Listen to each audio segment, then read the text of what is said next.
की, भारत माता की, भारत माता की। वंदे वंदे वंदे। सुल्तानपुर के लोकप्रिय सांसद, पूर्व केंद्रीय मंत्री और लोकप्रिय प्रत्याशी माननीय श्रीमती मेनका गांधी जी, भारतीय जनता पार्टी के जिला के अध्यक्ष डॉक्टर आर.ए. वर्मा जी, लोकसभा के प्रभारी श्री के सिंह जी, संयोजक श्री जगजीत सिंह छंगू जी, मंच पर उपस्थित हमारे माननीय विधायक श्री विनोद सिंह जी, लोकप्रिय विधायक कादीपुर श्री राजेश गौतम जी, विधायक सदर श्री राज प्रसाद उपाध्याय जी, विधान परिषद सदस्य श्री शैलेंद्र प्रताप सिंह जी, मंच पर उपस्थित पूर्व मंत्री श्री जय नारायण तिवारी जी, पूर्व विधायक अर्जुन सिंह जी, रामचंद्र चौधरी जी, अपना दल के अध्यक्ष अभिलाष पटेल जी, सुहेलदेव राजभर पार्टी के अध्यक्ष अरविंद राजभर जी, जिलाध्यक्ष निषाद पार्टी श्री राजेश निषाद जी, मंच पर उपस्थित भारतीय जनता पार्टी एनडीए के सभी घटक दलों के माननीय पदाधिकारीगण और भारी संख्या में उपस्थित कादीपुर और सुल्तानपुर के मेरे सभी उपस्थित बहनों और भाइयों, मैं सबसे पहले महाराज कुश की इस पावन धरा को कोटि कोटि नमन करते हुए आप सबका मैं हृदय से अभिनंदन करता हूं, स्वागत करता हूं। बहनों और भाइयों, मुझे अभी बताया गया कि हम सबका एक कर्मठ कार्यकर्ता जो आज ही ये चुनावी सभा में आ रहे थे, श्री राम सिंगार निषाद, वो एक दुर्घटना के शिकार हुए हैं, उनकी दुखद मृत्यु हुई है। मेरी पूरी संवेदना उस परिवार के प्रति है और हम पूरी पार्टी इस दुख की घड़ी में उनके साथ खड़ी है। बहनों और भाइयों, जैसा कि आपकी लोकप्रिय सांसद मेनका जी कह रही थी, लगातार लंबा चुनाव होने के नाते जो उत्साह 55 दिनों से आपके मन में दिखाई दे रहा है और जो उत्साह आप दिखा रहे हैं, मैं इसके लिए आपका अभिनंदन करता हूं, आप सबका स्वागत करता हूं। लेकिन यह उत्साह सुल्तानपुर में तो होना ही चाहिए। इसलिए होना चाहिए क्योंकि 500 वर्षों का इंतजार जो अयोध्या का समाप्त हुआ। बहनों और भाइयों, अब तक 5 चरणों का चुनाव हो गया है। 5 चरणों के चुनाव संपन्न हो गए हैं। छठे चरण में 25 मई को आपको चुनाव करना है। अब तक मुझे देश के कई राज्यों में जाने का अवसर प्राप्त हुआ और जो जनता जनार्दन में उत्साह है, जो उमंग है, एक स्वर से गूंज रहा है। लोग एक ही नारा लगा रहे हैं और वह है कि फिर एक बार, फिर एक बार, फिर एक बार और अब की बार 400 पार की जब बात होती है तो समाजवादी पार्टी को चक्कर आने लगता है। वो चारों खाने चित हो जाती है। इसलिए हो जाती है, आपने देखा होगा, समाजवादी पार्टी पहले तो ये तय ही नहीं कर पाई थी कि यहां पे टिकट किसको दें। पहले एक को देती थी, फिर बदलती थी, फिर दूसरे को देती थी, फिर बदलती थी, फिर तीसरे को देती थी, फिर बदलती थी। और जब कोई नहीं वहां पे हो पाया तो गोरखपुर से ठुकराए गए व्यक्ति को यहां पे ला करके जबरदस्ती यहां पर उसको थोपने का काम किया है। बहनों और भाइयों, मैं आप सबसे कहना चाहता हूं पूरे देश की जो आवाज है, ये समाजवादी पार्टी और कांग्रेस के लोग देश से पूछते हैं कि 400 पार कैसे, क्योंकि कांग्रेस और समाजवादी पार्टी भी मिलकर 400 सीट पे चुनाव नहीं लड़ी है। तो जनता जनार्दन से एक ही आवाज निकलती है, उनसे जनता जनार्दन कहती है, क्या कहती है? चाहे जितना जोर लगा लो, जीतेंगे तो मोदी ही और आएंगे भी मोदी ही। बहनों और भाइयों, वो कहते हैं कैसे?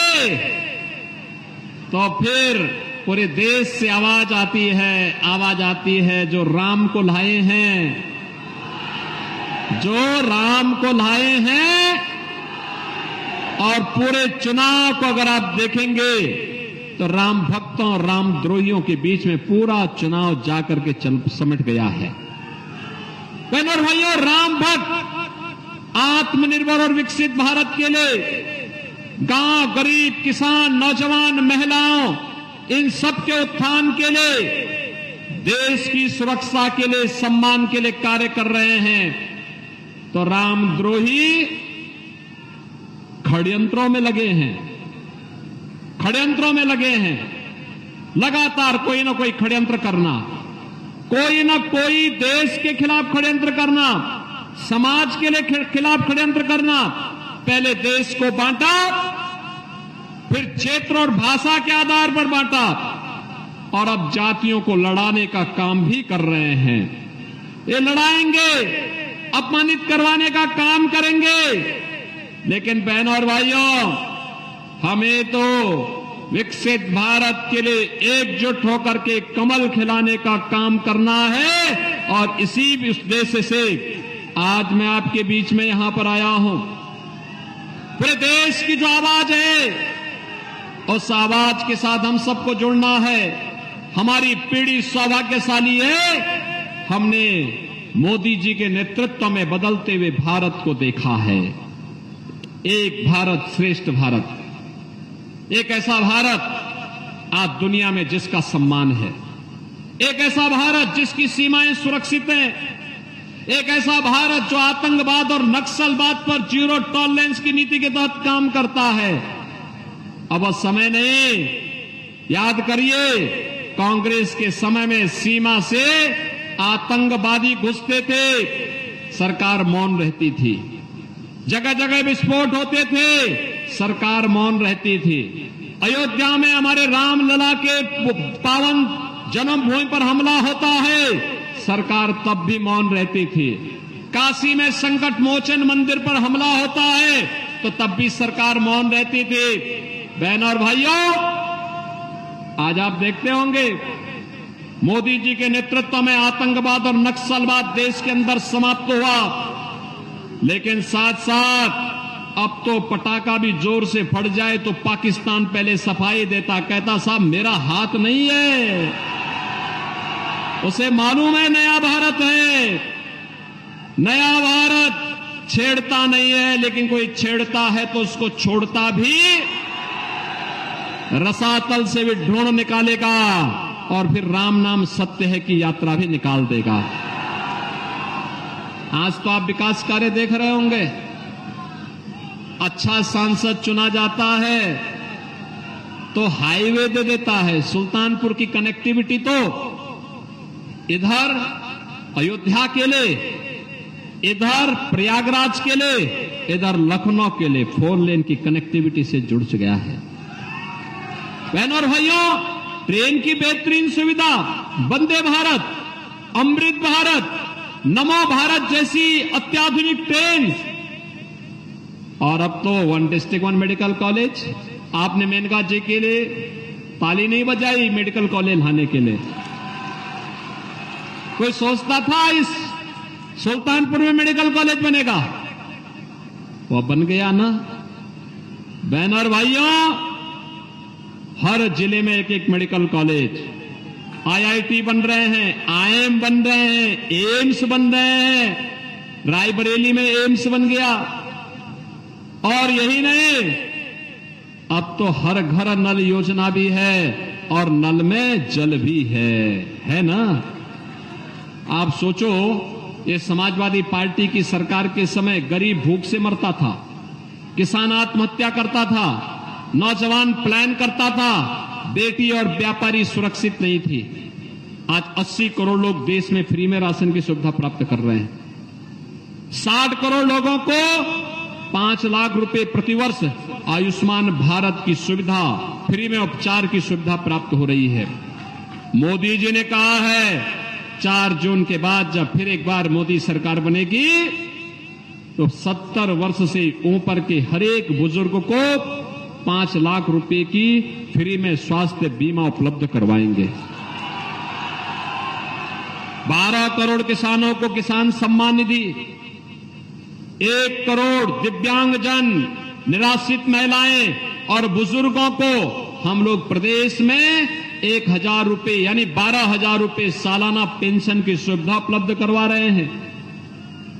बहनों और भाइयों, 12 करोड़ घरों में शौचालय बन गए, 10 करोड़ घरों में उज्ज्वला योजना का कनेक्शन पहुंच गया और यूपी में तो हमने किया है, होली और दीपावली में एक भरा हुआ सिलेंडर भी इन लोगों को उपलब्ध करवा रहे हैं। 4 करोड़ गरीबों के मकान बन गए हैं और मोदी जी ने कहा है 4 जून को जब फिर एक बार मोदी सरकार बनेगी तो बाकी बचे हुए गरीबों के भी मकान बनेंगे। इधर रामलला विराजमान हुए और उधर प्रदेश के सभी बड़े बड़े माफियाओं का राम नाम सत्य है भी हो गया। जो बाकी बचे होंगे उनके घरों में भी खलबली मची होगी, वे भी अपने छुपने का ठिकाना ढूंढ रहे होंगे। लेकिन आप निश्चिंत रहिए, ये नए भारत का नया उत्तर प्रदेश है, बेटी भी और व्यापारी दोनों सुरक्षित होगा। बहनों और भाइयों, मैं तो कहने के लिए आपके पास आया हूं एक बहुत जरूरी बात को लेकर के। ये जो समाजवादी पार्टी और कांग्रेस का गठबंधन है, जब भी हुआ है अनर्थकारी हुआ है, देश के लिए खतरनाक है। आप देख रहे होंगे कितनी भगदड़ मच रही रोज। आप सोचो, ये गुंडे अगर सत्ता में आते क्या करते, जो अपने नेता के लिए जाकर के क्या मारपीट करते हैं, कैसी वहां पे उनके मंचों पे तोड़फोड़ हो रही है, कैसे किसी का मंच टूट रहा है, कोई मंच पे धराशायी हो जा रहा है, कोई धक्का देके अपने नेता को नीचे गिरा दे रहा है और स्वयं भी मंच पर काबिज हो जा रहा है। ये तो समाजवादी पार्टी का संस्कार हो गया है। और दूसरी ओर इनका मैनिफेस्टो भी देखो, एक खतरनाक बात, उन्होंने 2 बातें बहुत खतरनाक कही है, यद्यपि पूरा खतरनाक बातों से ही उनका मैनिफेस्टो भरा पड़ा है, जिसके आधार पर कोई सरकार चलाती है कोई पार्टी। लेकिन एक बात, अनुसूचित जाति और पिछड़ी जाति के आरक्षण के अधिकार पर ये लोग सेंध लगाना चाहते हैं और आपके अधिकार को ये मुसलमानों को बांटना चाहते हैं। क्या आप इसको देंगे? क्या आप इसकी स्वतंत्रता देंगे? क्या बाबा साहब भीमराव अंबेडकर ने कहा था धर्म के आधार पर भारत के अंदर आरक्षण नहीं हो सकता। बाबा साहब भीमराव अंबेडकर का अपमान इन्होंने किया और आज भारत के संविधान के विरुद्ध आचरण करने की बात करते हैं। और दूसरा, जब राहुल गांधी से पूछा गया कि कैसे आप गरीबी हटाएंगे, ये 2 लड़कों की जोड़ी जो है ना, ये बड़ी खतरनाक जोड़ी है। उनको कुछ भी पता नहीं होता है, दोनों को घर में रटाना पड़ता है आज क्या बोलना है, क्योंकि एक तो 11 बजे सो के उठेंगे तो उनको पता ही नहीं कि क्या करना है, फिर जल्दी जल्दी कार्यक्रम कहीं लग गए तो फिर उनको तैयार करके भेजना पड़ता है, और 50 साल और 60 साल के हो जाएंगे तब भी ये लड़के ही रहेंगे, जीवन भर उनको लड़का ही रहना है। बहनों और भाइयों, मैं आपसे कहने के लिए आया हूं, उनसे पूछा गया क्या करेंगे गरीबी के लिए, कहा गरीबी हटाएंगे। कहा रे भाई, दादी ने भी तो यही नारा दिया था, नाती भी यही बोल रहा है। कहा नहीं, एक झटके में हटाएंगे। कहा कैसे? कहा सर्वे करवा देंगे संपत्ति का सर्वे। और फिर क्या करेंगे? कहा फिर विरासत टैक्स लगाएंगे। कहा विरासत टैक्स? कहा कैसे? कहा अगर किसी के पूर्वज ने, आपके बाप दादों ने, आपके ग्रैंडफादर और फादर ने, आपकी मां ने कोई संपत्ति अर्जित की है, खेत लिया होगा, मकान लिया होगा, प्लॉट लिया होगा, जेवर लिए होंगे, पैसा जमा किया होगा, एफडी की होगी, कोई अन्य पैसा कहीं लगाया होगा, उसमें से आधा पैसा, ये आधा प्रॉपर्टी, चल और अचल संपत्ति, आधी ये विरासत टैक्स के नाम पर आपसे ले लेंगे और फिर इसको पाकिस्तानी, बांग्लादेशी और अफगानिस्तानी घुसपैठियों को देने का काम करेंगे। क्या आप इसको स्वीकार करेंगे? क्या अरे खून और पसीना आपके पूर्वजों का, और कब्जा करने के लिए आएंगे ये, क्या आप इसको स्वीकार करेंगे? क्या बहनों और भाइयों, मैं तो कहता हूं वे आपसे वोट मांगना चाहते हैं और फिर आप ही के ऊपर खतरा पैदा करना चाहते हैं। इसी को कहते हैं भस्मासुर। भस्मासुर की आत्मा इनके अंदर भी घुस चुकी है। और वैसे भी जब ये लोग आते हैं सत्ता में, समाजवादी पार्टी का तो नारा ही होता है, क्या नारा होता है? समाज सपा का है एक ही नारा, खाली प्लॉट कब्जा करो वह है हमारा। यही तो बोलते थे ना, ये यही करते थे ना। और ये विरासत टैक्स उसी तर्ज पर ये लोग लागू करना चाहते हैं। क्या विरासत टैक्स देंगे? क्या ये भस्मासुरों को फिर से सत्ता सौंपेंगे? क्या सौंपने का काम करेंगे? क्या कतई ये गलती नहीं होनी चाहिए। और इसीलिए आज मैं आया हूं सुल्तानपुर में। सुल्तानपुर के विकास के दोषी हैं कांग्रेस और समाजवादी पार्टी। अयोध्या कितने लोग गए हैं इधर 22 जनवरी के बाद? ओह, पूरा ही कादीपुर और पूरा ही सुल्तानपुर जा चुका है। यानी आपने वहां का दर्शन कर लिया रामलला का। अयोध्या में अच्छा लगा? अच्छा लगा ना? सड़कें कितनी अच्छी हो गई, देखा ना? और आपने देखा होगा राम मंदिर भी बन गया, 4 लेन 6 लेन की सड़कें भी बन गई, और बनने के साथ साथ वहां के इंटरनेशनल एयरपोर्ट, अब तो सुल्तानपुर के लोग मुंबई और दुनिया के कहीं से भी आना चाहेंगे तो अयोध्या एयरपोर्ट में बैठो, आपके लिए तो आधा सुल्तानपुर में। सुल्तानपुर एक सबसे नजदीक, आपके लिए सबसे नजदीक हो गया। और हमने एयरपोर्ट का नाम क्या रखा है? महर्षि वाल्मीकि के नाम पे। किसके नाम पे रखा है? अयोध्या में यात्री विश्रामालय जितने बनाए गए हैं उनका नामकरण किसके नाम पे है? निषाद राज के नाम पे। किसके नाम पे है? निषाद राज के नाम पे।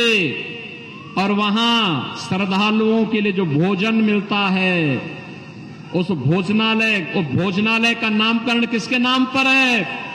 माता सबरी के नाम पर। यह है सामाजिक न्याय, ये है सामाजिक न्याय। रामलला सबको लेकर के चलते हैं। महर्षि वाल्मीकि को भी सम्मान देते हैं, निषाद राज को भी देते हैं, माता सबरी को भी देते हैं। और बजरंग बली तो ठहरे भगवान राम के भक्त, तो बजरंग बली कहां छूटने वाले हैं। और इसीलिए मैं आया हूं आपके पास। बहनों और भाइयों, जिन लोगों ने सुल्तानपुर को मेडिकल कॉलेज के लिए तरसाया था, जिन लोगों ने अयोध्या में राम मंदिर पर हमला करवाया था, जिन लोगों ने बूंद बूंद पानी के लिए आपको तरसाया था, और जिन लोगों ने गरीबों को भूखों मरने के लिए, तड़पने के लिए छोड़ा था, उन लोगों को अपनी वोट की चोट से उनकी जमानत जब्त करवाने की आवश्यकता है। यही कहने के लिए आज मैं आपके पास आया हूं। करेंगे? सभी लोग सुल्तानपुर तैयार है? करेंगे? यहां से कमल खिलाने का काम करेंगे? मेनका जी भारी बहुमत से विजयी बनकर के जाएंगी। जीत तो पक्की है, लेकिन जीत भी रिकॉर्ड में हो। करेंगे? सभी लोग सहमत हैं? इसके लिए आपको 2 काम करना होगा। करेंगे जो बात मैं बोलूंगा? सभी लोग करेंगे? पहला, कल और परसों 2 दिन आपको जनसंपर्क के लिए मिल रहा है। तो बहनों और भाइयों, इन 10 दिनों में हर एक जितने लोग यहां पे आए हैं, उनकी जिम्मेदारी बनती है कि वे 10-10 घर में जाकर के कमल खिलाने के लिए श्रीमती मेनका गांधी जी को भारी बहुमत से विजयी बनाने के लिए उन लोगों को तैयार करेंगे। कहना भी विकसित भारत और आत्मनिर्भर भारत के लिए, गांव, गरीब, किसान, नौजवान, महिलाओं के उत्थान के लिए, भारत की सुरक्षा और सबके सम्मान के लिए बाबा साहब भीमराव अंबेडकर के द्वारा बनाए गए संविधान को सम्मान देने के लिए हमें फिर से कमल खिलाना होगा। इसके लिए सहमत करेंगे लोगों को। और 25 मई को प्रातःकाल 6:30 बजे से लोगों को तैयार करके ठीक 7 बजे मतदान केंद्र पर पहुंचकर उन 20 परिवारों से मतदान करवाने में योगदान देना। करेंगे? करेंगे? सुल्तानपुर तैयार करेगा, भारी बहुमत से कमल खिलाएंगे, मेनका जी को भारी बहुमत से विजयी बनाएंगे। तो फिर मेरे साथ बोलेंगे, भारत माता की, भारत माता की, भारत माता की जय श्री राम, जय जय श्री राम। धन्यवाद माननीय मुख्यमंत्री जी। आदरणीय जिलाध्यक्ष जी से आग्रह है कि सभा समाप्ति घोषणा करें।